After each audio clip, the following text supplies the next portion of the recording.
Supreme court سے اور اعلیٰ عدلیہ سے ہماری یہی درخواست ہے کہ سائفر کے اوپر جو جھوٹا تماشا کیا گیا، ڈرامہ رچایا گیا، کھیل کھیلا گیا، اس پر وہ آرٹیکل 6 کی کارروائی کرے اور عمران خان کو نشان عبرت بنائے۔ جھوٹے پر اللہ کی لعنت ہے۔ آج جس موضوع پر میں پریس کانفرنس کرنے جا رہا ہوں، یہ وہ حقیقت ہے، یہ وہ سچ ہے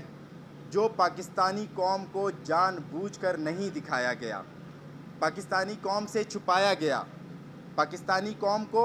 اس پر ورغلایا گیا اور اس سچ کو چھپا کر اپنی سیاست کو محفوظ کیا گیا، اپنا اقتدار بچانے کی کوشش کی گئی اور اس سچ کو چھپا کر ملک کی سلامتی راز کو افشاں کیا گیا۔ سابقہ وزیر اعظم جو تھے ہمارے چیئرمین پاکستان تحریک انصاف کے عمران خان صاحب، ان کے پرنسپل سیکرٹری نے بیان دیا ہے، انہوں نے ایک بیان ریکارڈ